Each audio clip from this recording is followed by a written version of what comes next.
Во Скопје од Света Гора пристигнува Троеручица, таа е чудотворна икона на Пресвета Богородица. Таа треба точно денеска во 17 часот да пристигне пред храмот Рождество на Пресвета Богородица, каде и колегата утринава. Мартин, детали дознаваме од тебе. Повели. Токму така, Јована, денеска во Скопје во 17 часот ќе пристигне чудотворната икона на Пресвета Богородица Троеручица од Светогорскиот манастир Хиландар, а токму на оваа тема утрово разговараме со старешината на оваа црква, отец Спасе Таковски. Отец Таковски, каква е програмата предвидена за денеска и зошто оваа икона е важна за христијаните од православниот свет? Добро утро. Еве, со вечерната богослужба од 17 часот започнуваме со прославата на празникот Рождество на Пресвета Богородица или Мала Богородица, прилатот народот, чие име овој храм го носи.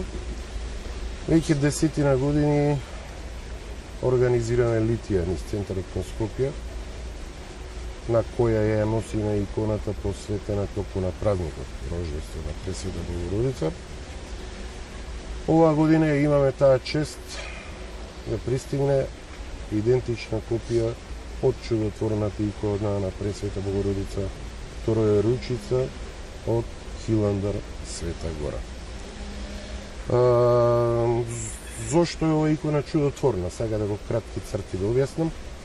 Имено таа била во собственост на Свети Јован Дамаскин, кој е роден крајот на 7 век. И христијанин, запознат со верата.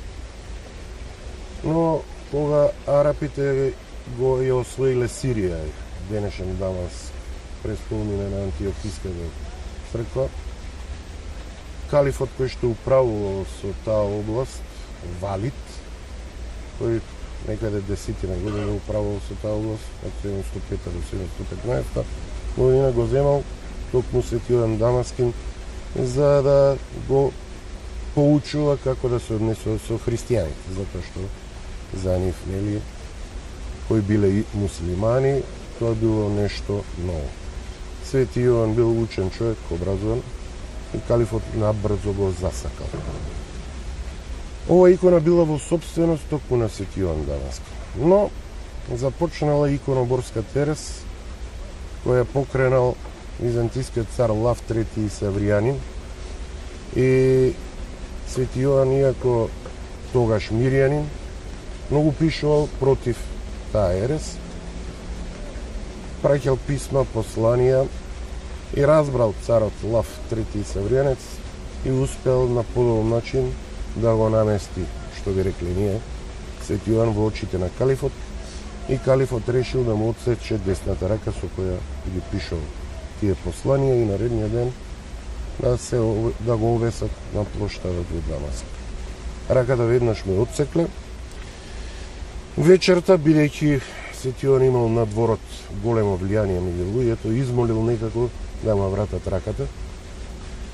Ја ставил на местото каде што била, седнал пред иконата на Пресвета Богородица и усрдно се молел Богородица да му ја спаси душата. Од маки, од болки, од умор, заспал.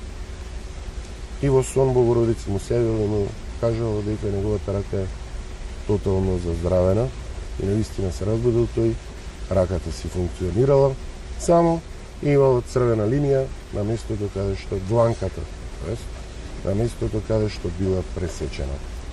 Калифот кога го видел ова чудо, му побрал прошка Свети Јован, но Свети Јован решил да замине од светот и да се замонаши, а на иконата направил сребрена дланка од сребро и ја прицврстил на долната лева страна. Заминал во манастирот Свети Сава освештен, ја земал иконата со него.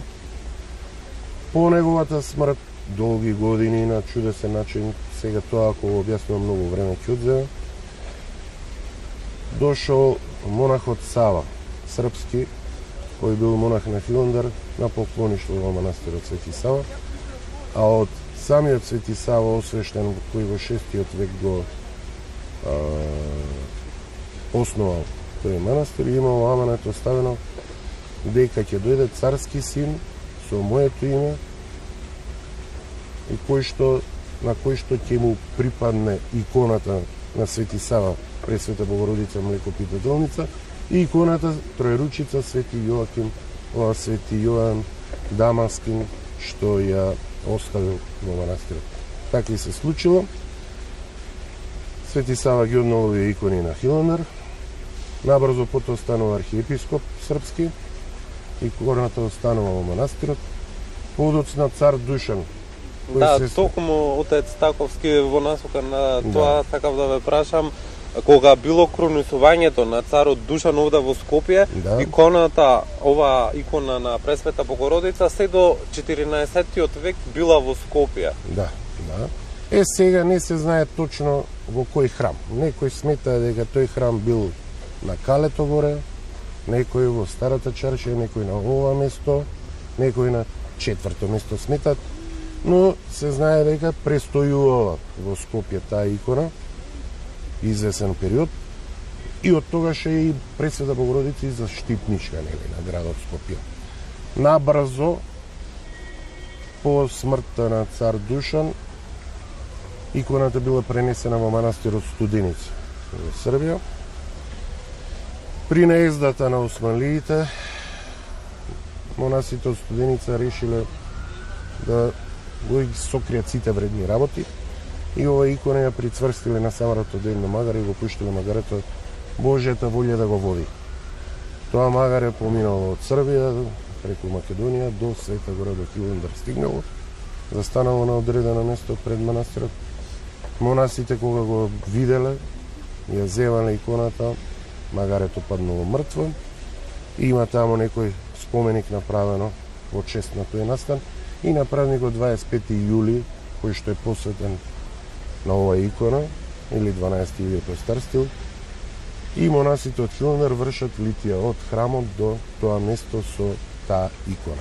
Отец Стаковски, во интерес на времето, ви благодарам за ова гостување во Македонија наутро. Повелете, на крај да една покана до вечерва ќе има едно цркве во градот, ќе богослужби архиепископот овде со неколку архиереи на Македонската православна црква, Охридска архиепископија, проигуменот на манастирот Хиландар со дел од братството ќе биде овде. Се надевам дека мнозина од вас ќе прифатат оваа покана и да бидат дел од оваа литија која што во градот се случува само еднаш во годината, а исто така ја поканувам и јутре на Света Божествена Златоустова литургија, каде што истите чинослужители ќе богослужат. Така. Јована Бранко, ја чувме поканата од отец Таковски, а на граѓаните останува дали ќе ја посетат црквата на Пресвета Богородица овде во Скопје и да ја видат оваа чудотворна икона.